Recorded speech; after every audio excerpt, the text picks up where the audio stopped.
അധ്യാത്മരാമായണം കിളിപ്പാട്ടിലെ 2-ാം അധ്യായമായ അയോധ്യാകാന്ഡത്തിലേക്കാണ് അടുത്ത് പ്രവേശിക്കുന്നത്. രാമായണത്തിലെ ഏറ്റവും സുന്ദരവും അതുപോലെ സങ്കീർണവും സംഘർഷഭരിതവുമായ ഒരു അധ്യായമാണ്, ഒരു കാണ്ഡമാണ് ഇത്.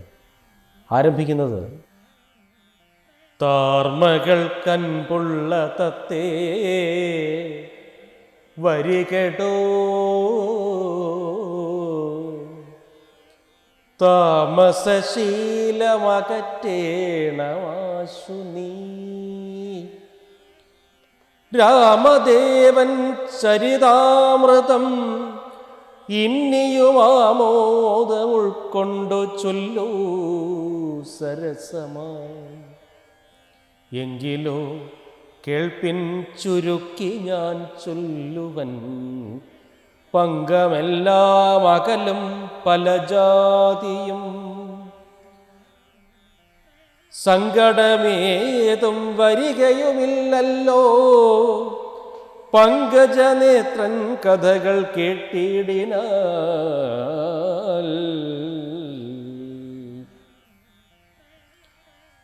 ഭാർഗവിയാകിയ ജാനകി തന്നുടെ ഭാഗ്യജലനിധിയാകിയ രാഘവൻ, ഭാർഗവൻ തന്നുടെ ദർപ്പം ശമിപ്പിച്ച് മാർഗവും പിന്നിട്ട് അയോധ്യാപുരി പൊക്ക് താതനോടും നിജമാതൃജനത്തോടും ധാതൃസുതനാം ഗുരുവരൻ തന്നോടും ഭ്രാതാക്കളോടും പടയോടും ഒന്നിച്ച് മേദിനി പുത്രിയാം ഭാമിനി തന്നോടും വന്നെതിരേറ്റൊരു പൗരജനത്തോടും ചെന്ന് മഹാരാജധാനിയകം പൊക്കു.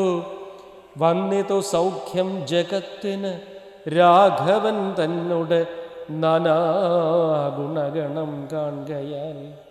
രുദ്രൻ പരമേശ്വരൻ ജഗദീശ്വരൻ കദ്രുസുത ഗണഭൂഷണഭൂഷിതൻ ചിദ്രൂപനദ്വയൻ മൃത്യുഞ്ജയൻ പരൻ ഭദ്രപ്രദൻ ഭഗവാൻ ഭവഭഞ്ജനൻ. രുദ്രാണിയാകിയ ദേവിക്കുടൻ രാമഭദ്ര കഥാമൃതസാരം കൊടുത്തപ്പോ. നാരദരാഘവ സംവാദം. ആലോകനാർത്ഥം മഹാമുനി നാരദൻ ഭൂലോകമപ്പോൾ അലങ്കരിച്ചിടിനാൻ. മുക്തശരചന്ദ്രതുല്യ തേജസ്സൊടും ശുദ്ധസ്ഫടിക സങ്കാശ ശരീരനായി സത്വരമമ്പരത്തിങ്കൽ നിന്നാദരാൽ തത്രൈവ വേഗാലവതരിച്ചിടിനാൻ. ശ്രീരാമദേവനും സംഭ്രമം കൈക്കൊണ്ട് നാരദനെ കണ്ടെഴുന്നേറ്റു സാദരം നാരീമണിയായ ജാനകി തന്നോടും പാരിൽ വീണാശു നമസ്കരിച്ചിടിനാൻ. പാദ്യാസനാചമനീ അർഘ്യപൂർവകമാദ്യേന പൂജിതനായോരു നാരദൻ തന്നിയോഗത്താൽ ഇരുന്നൊരു രാഘവൻ മന്ദസ്മിതം പൂണ്ട് നന്ദിച്ചു സാദരം. മന്ദം മുനിവരൻ തന്നോടരുൾ ചെയ്തു, വന്ദേ പദം കരുണാനിധേ സാമ്പ്രതം. നാനാവിഷയസംഗം പൂണ്ടു മേവിന മാനസത്തോട് സംസാരികളായുള്ള മാനവന്മാരായ ഞങ്ങൾക്ക് ചിന്തിച്ചാൽ ജ്ഞാനിയാകും തവ പാദ പങ്കേരുകം കണ്ടുകൊള്ളുവാൻ അതിദുർലഭം നിർണയം. പണ്ടു ഞാൻ ചെയ്തൊരു പുണ്യഫലോദയം കൊണ്ടു കാൺമാനവകാശവും വന്നിതു പുണ്ടരീകോദ്ഭവപുത്ര മഹാമുനി.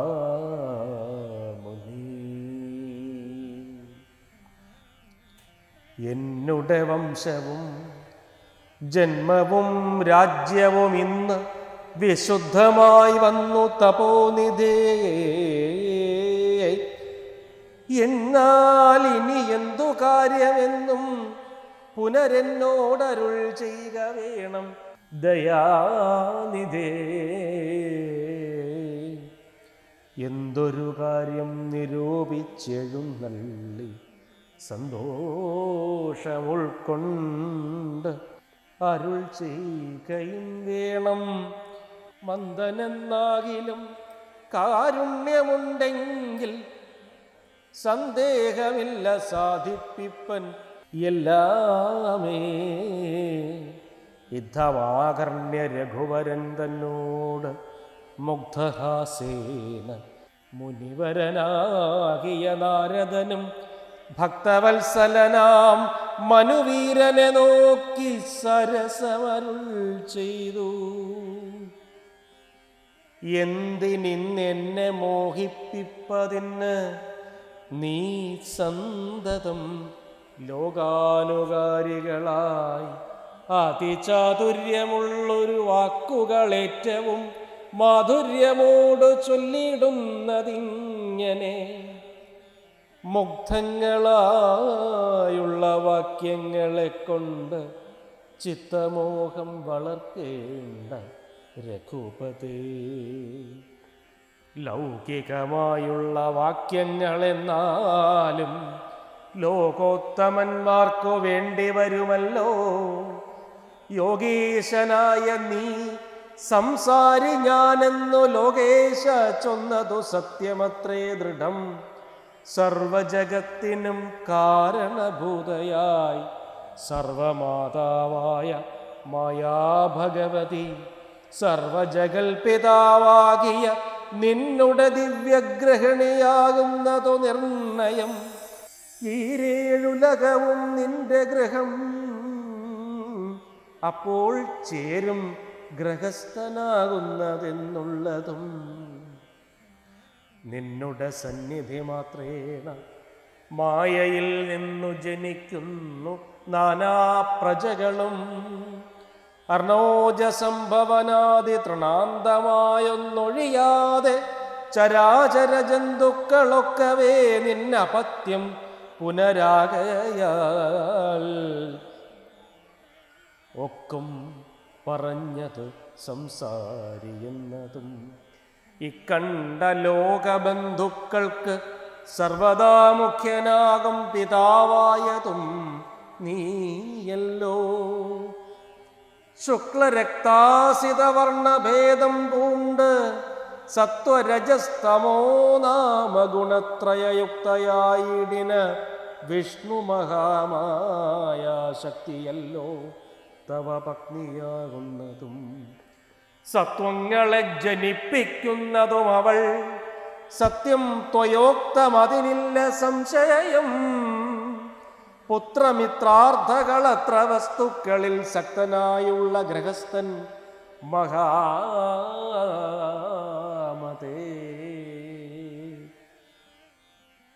ലോകത്രയ മഹാഗേഹത്തിന് ഭവാനേകനായൊരു ഗൃഹസ്ഥനാകുന്നതും.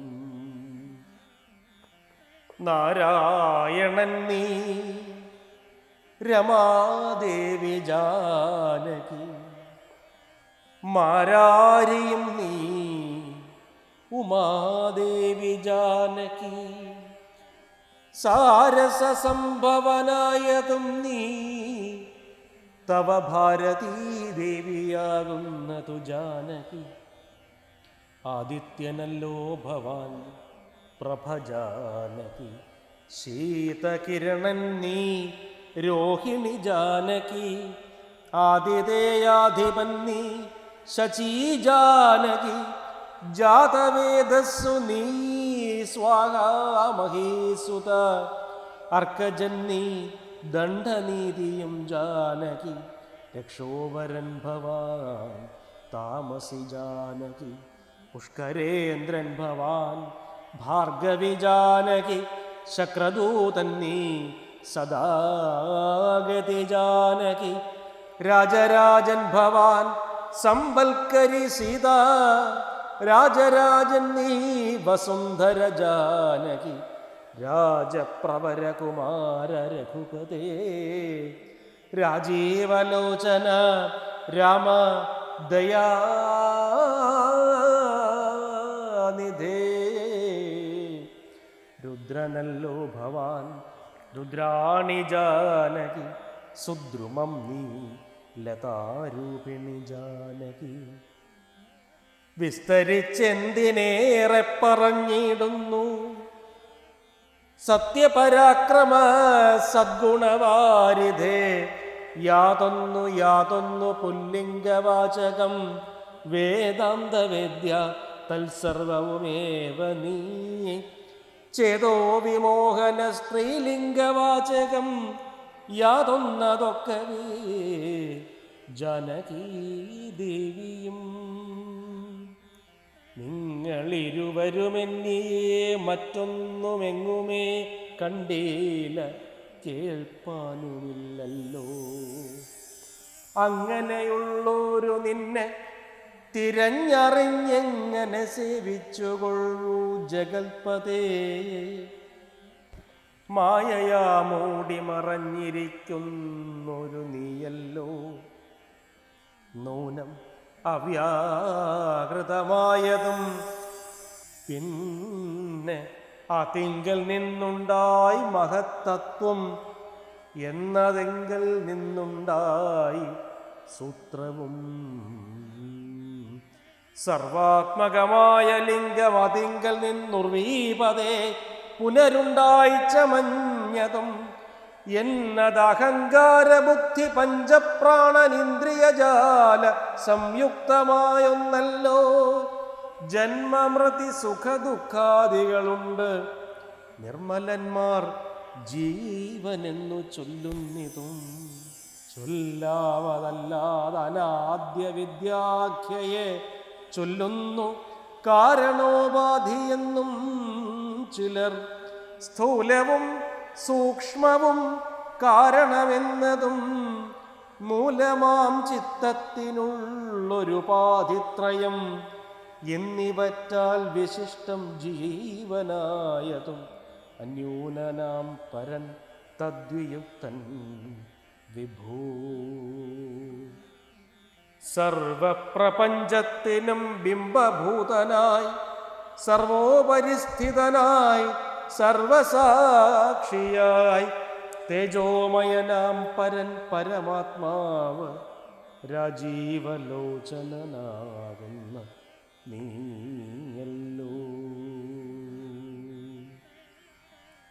നിങ്കൽ നിന്നുണ്ടായി വരും നിത്യലോകങ്ങൾ നിങ്കൽ പ്രതിഷ്ഠിതമായിരിക്കുന്നതും നിങ്കലത്രേ ലയിക്കുന്നതും ഒക്കവേ നിൻ കളിയാകുന്നിതൊക്കെയോർക്കും വിധൗ കാരണമെല്ലാറ്റിനും ഭവാൻ നിർണയം നാരായണ നരകാരേ നരാധിപ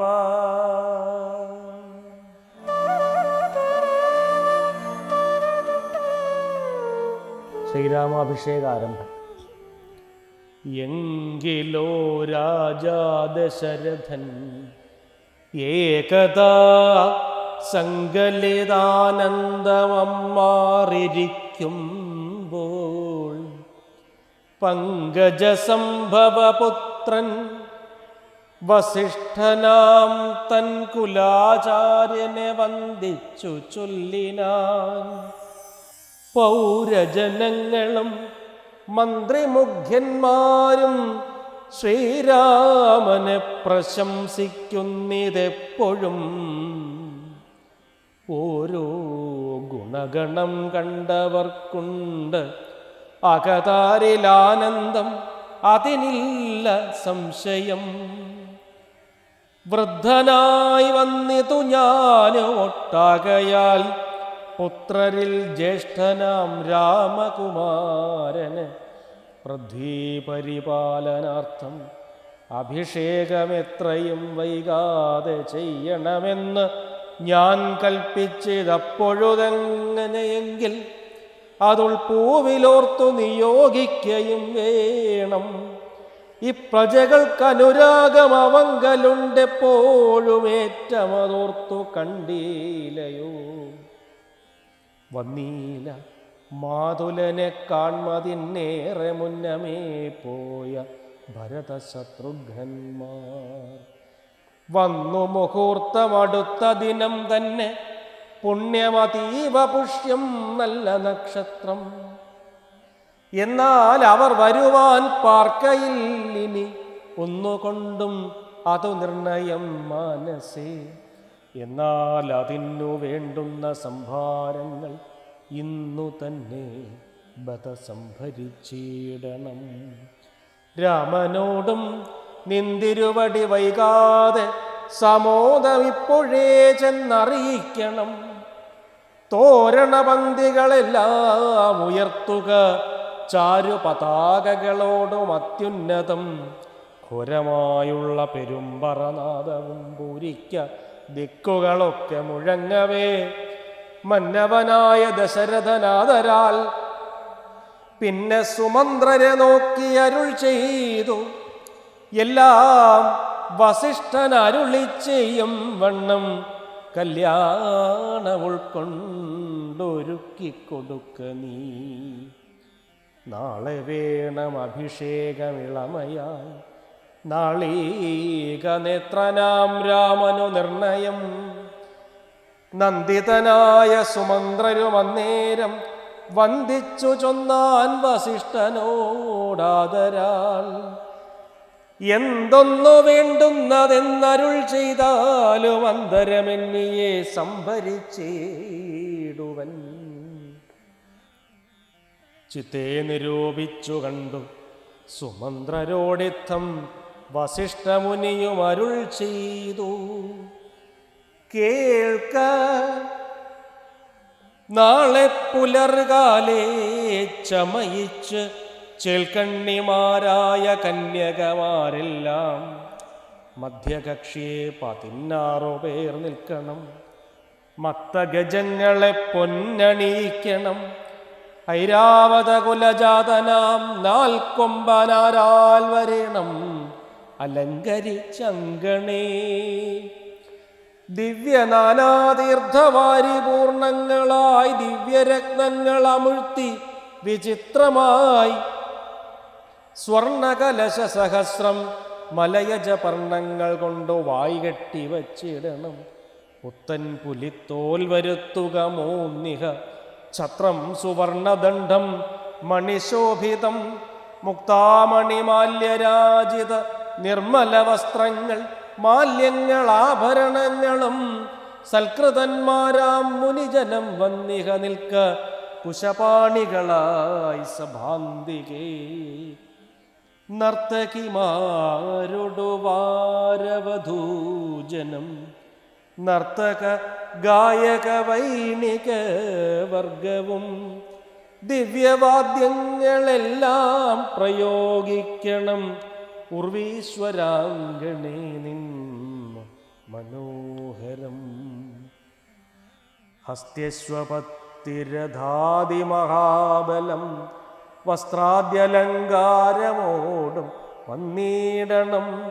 ദേവാലയങ്ങൾ തോറും ബലിപൂജയും ദീപാവലികളും വേണം മഹോത്സവം. ഭൂപാലരെയും വരുവാൻ നിയോഗിക്ക ശോഭയോടെ രാഘവാഭിഷേകാർത്ഥമായി.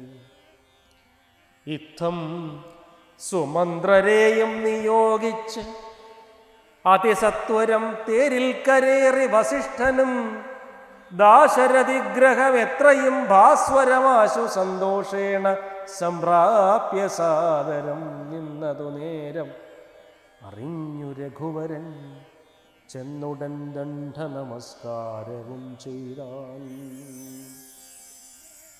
രത്നാസനവും കൊടുത്തിരുത്തി തഥാ പത്നിയോടും അതിഭക്ത്യാ രഘൂത്തമൻ ഉൽക്കലശസ്ഥിത നിർമ്മലവാരിണാതൃക്കാൽ കഴുകിച്ച് പാദാബ്ജതീർത്ഥവും ഉത്തമാങ്കേന ധരിച്ച് വിശുദ്ധനായി ചിത്തമോദേന ചിരിച്ചരുളി ചെയ്തു. പുണ്യവാനായേനടിയൻ അതീവ കേൾ ഇന്ന് പാദോദക തീർത്ഥം ധരിക്കയായി എന്നിങ്ങനെ രാമചന്ദ്രവാക്യം കേട്ട് നന്നായി ചിരിച്ചു വസിഷ്ഠനരുൾ ചെയ്തു. നന്നെത്രയും നിന്നുടെ വാക്കുകൾ ഒന്നുണ്ടു ചൊല്ലുന്നതിപ്പോൾ നൃപാത്മജ. ത്വൽപാദ പങ്കജ തീർത്ഥം ധരിക്കയാൽ ദർപ്പകവൈരിയും ധന്യനായിടിനാൻ. ത്വൽപാദ തീർത്ഥ വിശുദ്ധനായി വന്നിതു മൽപിതാവായ വിരിഞ്ചനും ഭൂപതേ. ഇപ്പോൾ മഹാജനങ്ങൾക്കുപദേശാർത്ഥം അദ്ഭുത വിക്രമ ചൊന്നതു നീയടോ. നന്നായി അറിഞ്ഞിരിക്കുന്നതു നിന്നെ ഞാൻ ഇന്നവനാകുന്നതെന്നതും ഇന്നടോ. സാക്ഷാൽ പരബ്രഹ്മമാം പരമാത്മാവ് മോക്ഷദൻ നാനാജഗന്മയൻ ഈശ്വരൻ ലക്ഷ്മീ ഭഗവതിയോടും ധരണിയിലിക്കാലമത്ര ജനിച്ചതു നിശ്ചയം. ദേവകാര്യാർത്ഥസിദ്ധ്യർത്ഥം കരുണയാ രാവണനെ കൊന്ന് താപം കെടുപ്പാനും ഭക്തജനങ്ങൾക്ക് മുക്തി സിദ്ധിപ്പാനും യുദ്ധം അവതരിച്ചിടിന ശ്രീപതേ. ശ്രീരാമൻ്റെ രാജ്യാഭിഷേകത്തിനുള്ള ആരംഭമാണ് ഇവിടെ പറയുന്നത്. ദശരഥൻ വസിഷ്ഠനോട് പറയുന്നു, എല്ലാവരും രാമനെ പ്രതി പുകഴ്ത്തുന്നത് അങ്ങ് കേൾക്കുന്നില്ലേ? എനിക്ക് പ്രായമായി. അതായത് വാനപ്രസ്ഥം എന്നൊരു അവസ്ഥയുണ്ട് മനുഷ്യജീവിതത്തിന്. ഉണ്ടായിരുന്ന സമ്പത്തുകളും രാജ്യവും സർവ്വതും മക്കളെ ഏൽപ്പിച്ച് വനത്തിലേക്ക് പോകുന്ന അവസ്ഥയാണ്. ഈ വാനപ്രസ്ഥത്തിൻ്റെ അടുത്ത ഘട്ടമാണ് സന്യാസം. എനിക്കതിനുള്ള സമയമായി, അതുകൊണ്ട് ഉത്തമനായ രാമനെ ഏൽപ്പിച്ച് ഞാൻ പോവുകയാണ് എന്ന് പറയുകയും അത് രാമനോട് അറിയിക്കാൻ വരുന്ന സന്ദർഭത്തിലൊക്കെ വസിഷ്ഠൻ രാമനെ വിളിക്കുന്ന നൃപാത്മജ എന്നാണ്, രാജാവിൻ്റെ മകനെ എന്നാണ്. അത് അടുത്ത രാജാവ് നീയാണ് എന്ന ബോധം ഉണ്ടാക്കാൻ വേണ്ടി എഴുത്തച്ഛൻ്റെ സൂക്ഷ്മമായ പദപ്രയോഗമാണത്. അടുത്ത അവകാശി നീയാണ് എന്ന ബോധം ഉണ്ടാക്കി കൊടുക്കുകയാണ്. മാതുലനെ കാണാനായി അമ്മാവനെ കാണാൻ പോയ ഭരത ശത്രുഘ്നന്മാർ വരാൻ കാത്തു നിൽക്കേണ്ട, മുഹൂർത്തം അടുത്തു എന്ന് പറഞ്ഞ് ഉടനെ തന്നെ ഇതിന് ഇറങ്ങി പുറപ്പെടുകയാണ്. സുമന്ത്രരോട് വസിഷ്ഠൻ ഒരു നിര തന്നെ എന്തൊക്കെ വേണം എന്നുള്ളത് കൃത്യമായി പറയുന്നുണ്ട്. ചന്ദന ഇലകൾ കൊണ്ട് അടച്ച കുംഭങ്ങളിൽ വിശിഷ്ടമായ ദ്രവ്യങ്ങളെല്ലാം ഒരുക്കി വയ്ക്കണം എന്നൊക്കെ പറയുന്നുണ്ട്. ഇതൊക്കെ പറഞ്ഞ് രാമനോട് വന്ന വസിഷ്ഠൻ തന്നെ പറയുകയാണ്, കുലഗുരു തന്നെയാണ് അത് പറയുന്നത്. അപ്പോൾ രാമൻ്റെ മനസ്സിൽ അഗാധമായ സന്തോഷം കൊണ്ടുള്ള തുള്ളിച്ചാട്ടമൊന്നുമില്ല. രാമൻ അതിനെ വളരെ സംയമബുദ്ധിയോടെ കേൾക്കുകയും അങ്ങനെ തന്നെ എന്ന് ഉള്ളിൽ ആത്മാർത്ഥമായി സമ്മതിക്കുകയും ചെയ്യുന്നു എന്നേ ഉള്ളൂ. ആണ് സന്തോഷം വരുമ്പോൾ അധികം സന്തോഷിക്കുകയോ ദുഃഖം വരുമ്പോൾ അധികം അലമുറയിടുകയോ ചെയ്യുന്ന ആളുകളല്ല സ്ഥിതപ്രജ്ഞന്മാർ. സ്ഥിതപ്രജ്ഞനായ രാമനെയാണ് ഇവിടെ നമ്മൾ കാണുന്നത്. അത്തരത്തിലുള്ള ശ്രീരാമാഭിഷേകത്തിൻ്റെ ആലോചന ആണ് ഈ ഭാഗത്തിൽ. തുടർന്ന് എന്ത് സംഭവിക്കുമെന്ന് നിങ്ങൾക്കറിയാം. തുടർന്നുള്ള ഭാഗങ്ങളിലേക്ക് നമ്മൾ പോകുമ്പോൾ തുടർന്ന് എന്ത് സംഭവിക്കും എന്ന് കൃത്യമായി നമുക്ക് തിരിച്ചറിയാനാകും. എഴുത്തച്ഛൻ്റെ ഭാഷാപ്രയോഗത്തിലെ ചില സൂക്ഷ്മതകളാണ് ഇവിടെ ഏറ്റവും ആകർഷണീയമായിട്ടുള്ളത്. അതിലൊന്നാണ് നൃപാത്മജ എന്ന പ്രയോഗം. അതുപോലെ തന്നെ ഒന്നാണ് അദ്ഭുത വിക്രമ എന്ന പ്രയോഗം. ഭാവിയിൽ കാണിക്കാനിരിക്കുന്ന എല്ലാ അദ്ഭുത പ്രവൃത്തിയുടെയും എല്ലാ വീര്യപരാക്രമത്തിൻ്റെയും സൂചന അദ്ദേഹം കൊടുക്കുന്നുണ്ട് എന്നുള്ളതാണ്. ഇത്തരത്തിലെല്ലാം കൊണ്ടും ഈ ഭാഗം വളരെ ശ്രദ്ധേയവും സുന്ദരവുമായിരിക്കുന്നു.